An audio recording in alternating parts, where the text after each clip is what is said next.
అయితే దయచేసి మనం ఆలోచించాలి. ఇవాళ కాంగ్రెస్ ప్రభుత్వం వచ్చిన తర్వాత ఇప్పటికే హైదరాబాద్ బ్రాండ్ ఇమేజ్ పడిపోయింది. హైదరాబాద్ లో భూముల ధరలు పడిపోయినాయి.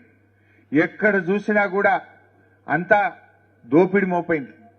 హైడ్రా ముసుగులో దోపిడి, మూసీ ప్రాజెక్టు ముసుగులో దోపిడి, ఫ్యూచర్ సిటీ పేరిట దోపిడి, సెంట్రల్ యూనివర్సిటీ పేరిట దోపిడి, ఏది చూసినా దోపిడే.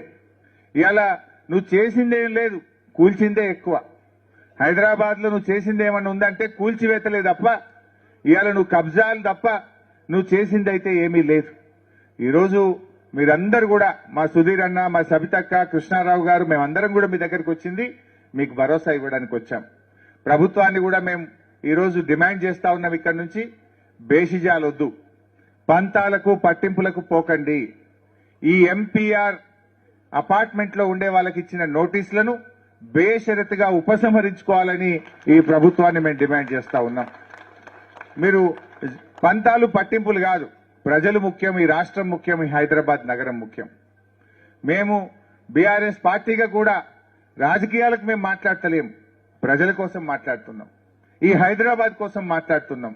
వీళ్ళ దుఃఖాన్ని చూసి మేము మాట్లాడుతూ ఉన్నాం. రేవంత్ రెడ్డి గారు, ప్లీజ్ విత్డ్రా ద నోటీసెస్. మీ నోటీసులు విత్డ్రా చేసుకోండి. కావలసినంత ఓపెన్ ల్యాండ్ ఉంది, అక్కడ గోశాల ఉంది, దాని పక్కన ఒక 50 ఎకరాల గవర్నమెంట్ ల్యాండ్ ఉంది, ఓపెన్ ల్యాండ్స్ ఎన్నో ఉన్నాయి, వాటిని తీసుకొని డెవలప్ చేయండి. We're not saying no.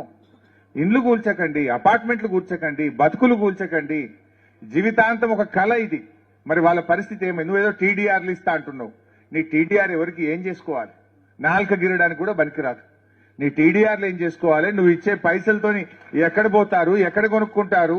వీళ్ళందరూ కుటుంబంలాగా ఒక కలిసిమెలిసి జీవిస్తున్నారు. 20 ఏళ్లుగా ప్రేమ, అనుబంధాలు, ఆప్యాయతలు పిల్లల మధ్య, తల్లిదండ్రుల మధ్య, పెద్దల మధ్య ఒక ప్రేమతో బతుకుతున్నారు. నువ్వు దీన్ని కూలిస్తే చెల్లా చెదురైపోతారు, జీవితాలు ఆగమైపోతాయి. నీకు కూల్చే హక్కు నీకు లేదు. నువ్వు అనవసరంగా బేసిజాలకు పోయి పట్టింపులకు పోకు. మేమిక్కడ రాలే, నువ్వు కూలుస్తానంటే మేము వచ్చాం, మీరు కూలుస్తానంటే వీళ్ళకు అండగా ఉండడానికి మేము వచ్చాం. మాకు రాజకీయాలు కాదు, ప్రజలు ముఖ్యం. బీఆర్ఎస్ మాట్లాడిందనో, మేము అడిగామనో నువ్వు పందాలకు పట్టింపులకు పోకు. వీళ్ళ ఆవేదన ఇందాక సబితక్క చెప్పినట్టు నేను కూడా ఆ వీడియో చూశాను. ఒక తల్లి మాట్లాడింది, ఎందుకు ఇవన్నీ, ఎందుకు ఈ కూల్చుడు, ఎందుకు ఓ 20 రూపాయలు తెచ్చి ఆ వాటర్ ట్యాంకులు ఇంత విషం కలిపితే అందరం చచ్చిపోతాం కదా, నువ్వు తీసుకో రేవంత్ రెడ్డి, నీ కళ్ళు చల్లగైతాయేమో అని ఒక తల్లి మాట్లాడిన వీడియో నేను కూడా చూశాను. ఎంత ఆవేదన ఉంటే ఆ మాట మాట్లాడతారు. ఆవేదన